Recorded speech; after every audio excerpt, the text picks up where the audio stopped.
സംസ്ഥാന സർക്കാരിൻ്റെ പ്രഥമ പരിഗണന തിരുവനന്തപുരം മെട്രോയ്ക്കെന്ന് Kochi metro rail limited MD Loknath Behera വ്യക്തമാക്കി. പദ്ധതിയുടെ അലൈൻമെൻറ്റ് ഉൾപ്പെടെയുള്ള കാര്യങ്ങളിൽ വൈകാതെ തീരുമാനമാകും. ഒരു മാധ്യമത്തിന് നൽകിയ അഭിമുഖത്തിലാണ് അദ്ദേഹം ഇക്കാര്യം പറഞ്ഞത്. കൊച്ചി മെട്രോ തൃശ്ശൂർ നഗരത്തിലേക്ക് നീട്ടുന്നതിന് നയപരമായി ബുദ്ധിമുട്ടുകളുണ്ട്. കൊച്ചി മെട്രോ പോലെയുള്ള പരമ്പരാഗത മെട്രോ തന്നെയാണ് തലസ്ഥാനത്ത് നടപ്പിലാക്കാൻ ഉദ്ദേശിക്കുന്നത്. ഡൽഹി മെട്രോ റെയിൽ കോർപ്പറേഷൻ നടത്തിയ ടെക്നിക്കൽ സർവേയുടെ അടിസ്ഥാനത്തിൽ ഒരു അലൈൻമെൻറ്റ് നിർദ്ദേശിച്ചിരുന്നു. 2 ഘട്ടമായി ചെയ്യാനാണ് അവർ നിർദ്ദേശിച്ചത്. എന്നാൽ വിവിധ മേഖലകളിൽ നിന്ന് ലഭിച്ച നിർദ്ദേശങ്ങൾ കണക്കിലെടുത്ത് 5 അലൈൻമെൻറ്റുകൾ കണ്ടെത്തിയിട്ടുണ്ട്. ഇതിൽ നിന്ന് സാധ്യമായ അലൈൻമെൻറ്റ് സർക്കാർ തീരുമാനിക്കും.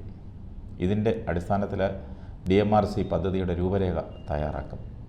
സംസ്ഥാന മന്ത്രിസഭയുടെയും കേന്ദ്രത്തിൻ്റെയും അനുമതി തേടിയ ശേഷം ഫണ്ടിംഗ് ഏജൻസിയെ കണ്ടെത്തും.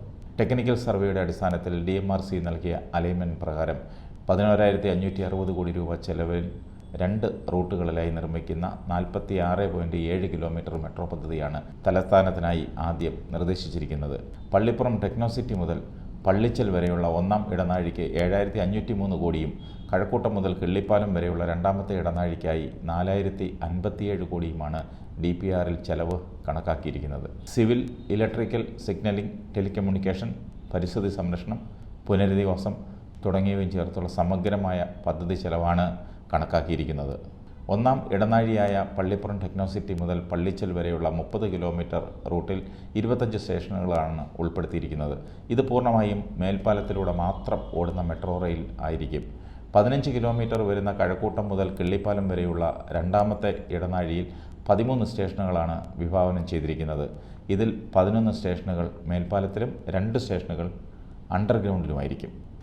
പദ്ധതി സംബന്ധിച്ച് വിശകലനം ചെയ്യുന്നതിനായി മുൻ ചീഫ് സെക്രട്ടറി KM എബ്രഹാമിൻ്റെ അധ്യക്ഷതയിൽ ഉന്നതതല യോഗവും ചേർന്നിരുന്നു.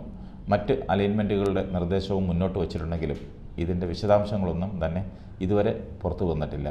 മുന്നിലുള്ള അലൈൻമെൻറ്റുകളിൽ ഏത് വേണമെന്ന് തീരുമാനമെടുക്കുന്നത് സർക്കാരായിരിക്കും.